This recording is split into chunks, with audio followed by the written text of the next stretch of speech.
It's Wednesday. The weather's been really nice. We've caught quite a few fish.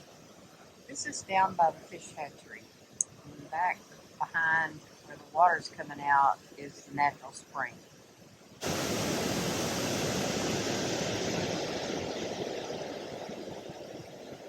My husband's busy trying to catch a lunker.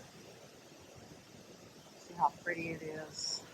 I'll show you that down the river this way. And then I can do a view down this way. This is where it all starts. That's the end right there. But the spring is back behind here, and the fish hatchery's back there. So that is kind of the gist of fishing. I have my fishing stuff ready, and I'm going to go and see if I can't pull one in.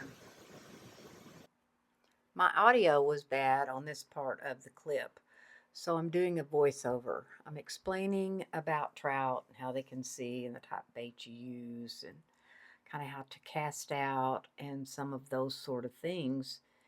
And I also talk about how a lot of people are really surprised when they find out I'm an outdoor type of girl. I was raised with two brothers and I've fishing all my life, and I had to keep up with them. And I love camping and motorcycle riding and fishing and all of that. In the last couple of years, my husband and I, we've had an RV. We used to tent camp, and I liked doing that, but I really enjoy the RV. And so this is me talking about that.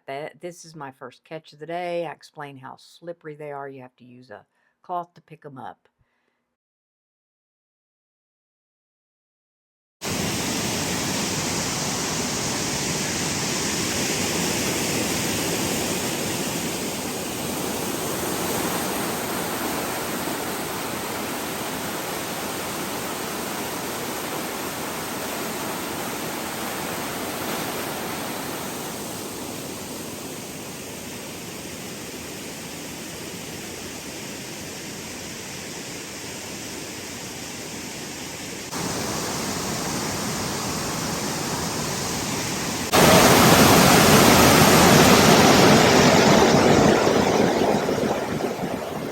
This is the water that comes out of the spring.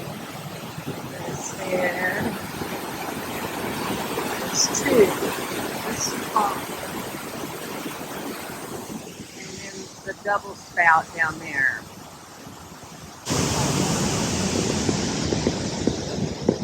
And this is coming around to the edge.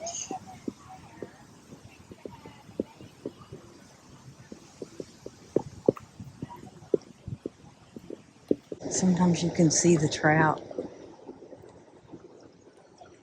I'll have to take you up to the ponds where the big ones are.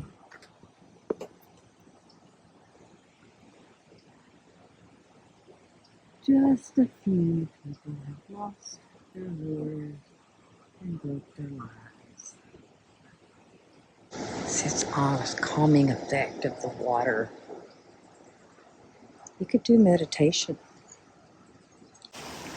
Okay, this is the fish hatchery.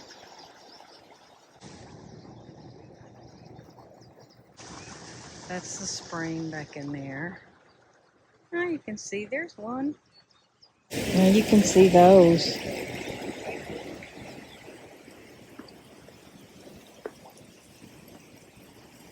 And they wind back and forth. The natural spring feeds all of these, and they raise trout.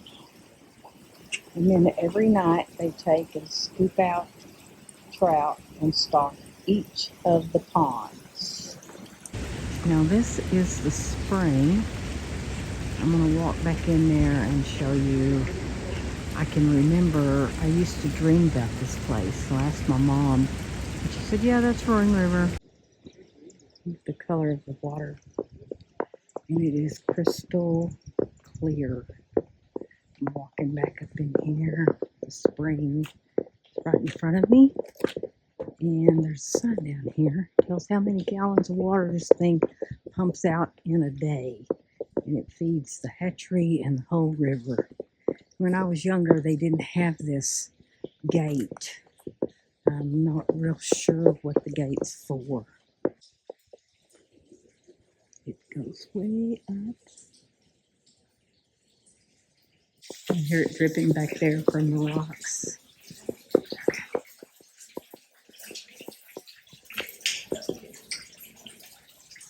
And that's the spring. Here is, it shows how big it is on the right.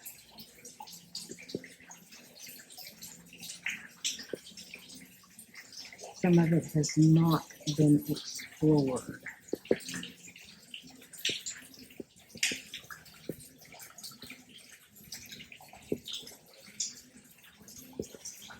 So, let's see, this is where we're at, and then it goes that deep, all the way unexplored. Okay, here's the sign I was talking about, and it said, "This is where it all begins. This spring is the 20th largest in Missouri. It is the beginning of the Roaring River and is the only water for the hatchery. The spring produces an average of 20.4 million gallons of water daily. The largest spring in Missouri, Big Spring, averages 283 million gallons of water each day." It's unreal. And when I was a kid, I had not a clue about all this. It's pretty amazing. These kids are feeding the fish. Throw some more out there. Huh? Throw some more food out there.